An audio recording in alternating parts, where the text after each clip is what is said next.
I am Attorney Marie-Chris Bathan-Lasco. This is my virtual classroom. Welcome to my YouTube channel.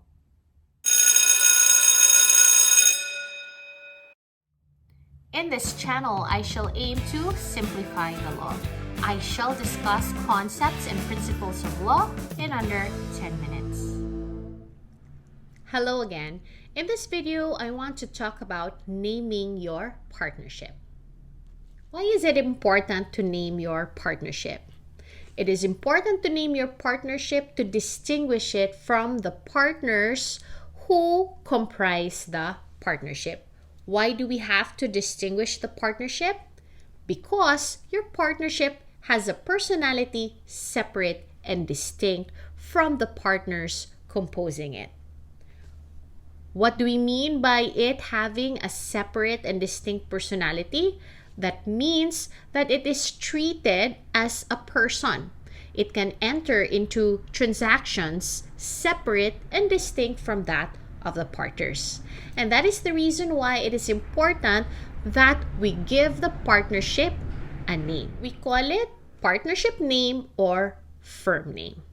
Once we have the partnership or firm name, that is now what we use for partnership business to enter into contracts with third persons. So how then do we name a partnership? Let's look at Article 1815 of your Civil Code. It reads, "Every partnership shall operate under a firm name, which may or may not include the name of one or more of the partners. Those who, not being members of the partnership, include their names in the firm name shall be subject to the liability of a partner." Let's talk about the first paragraph.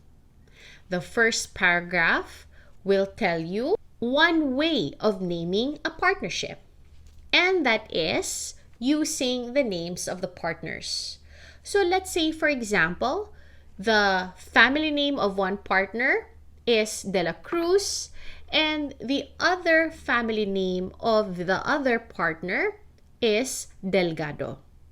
They can name their partnership as De La Cruz Delgado Partnership. Or they can name it as Delgado and Partners or De La Cruz and Partners.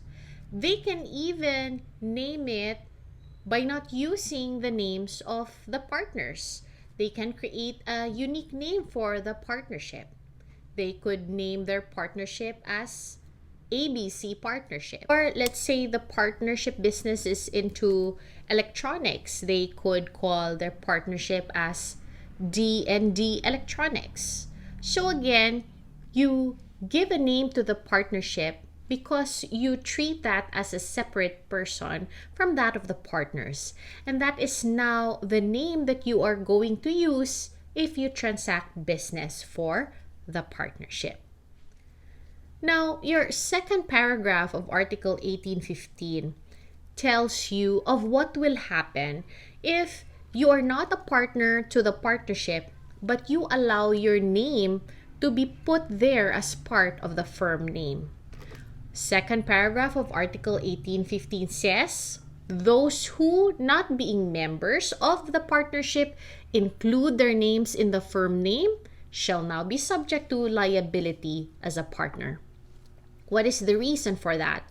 The reason is to protect third persons who will be dealing with the partnership. Since you have allowed your name to be used in the firm name or partnership name when in fact you are not a partner, you are now in fact misleading third persons into believing that you are part of the partnership. And that is why your law tells you that if you will allow that to happen, you allow the use of your name in a firm name that you actually don't belong to, you will also now be liable as a partner. How about the continued use of a deceased partner's name? Is that allowed? This is actually allowed. This is an exception to the general rule that you should not use the name of someone who is not part of the partnership. because if you do, then such person now becomes liable as a partner. Why is this an exception?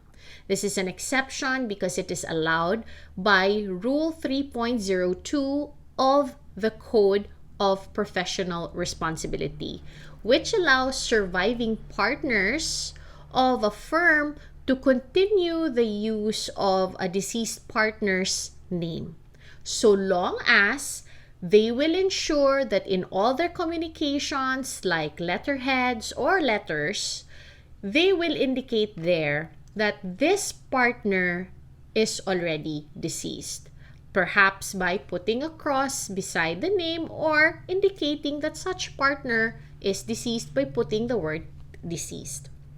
This is an exception.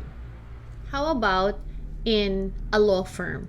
Can you continue to use the name of a disbarred partner? The answer to that is in the case of Kim Teng et al. Versus Young et al., GR number 210554, August 5, 2015, where the Supreme Court said that that is not allowed. Why? In this case, the Supreme Court said that if you use the name of a disbarred partner in your partnership name, this is considered as contempt of court. Why is it considered as contempt of court? Because a disbarred partner is not authorized to practice law. And so you are now using that name of a partner in your firm name and misleading other people to believe that he is still authorized to practice law. Another important thing to remember in choosing a name for your partnership is that your partnership name must not be similar or identical to an existing partnership name or to an existing name of a corporation. The reason for this is to protect third persons. The law does not want a partnership name that is misleading.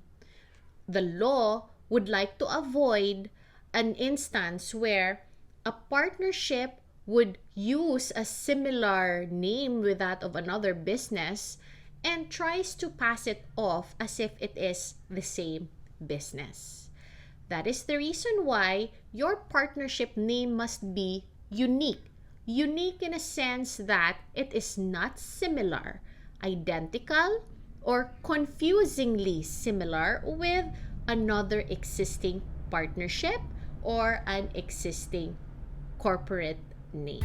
That is it for this discussion on how we name our partnership. I hope you learned something from this video. If you have, please click like, subscribe, and that notification bell so that you will be notified of new video uploads. Thank you for watching. See you next time in MBL Classroom.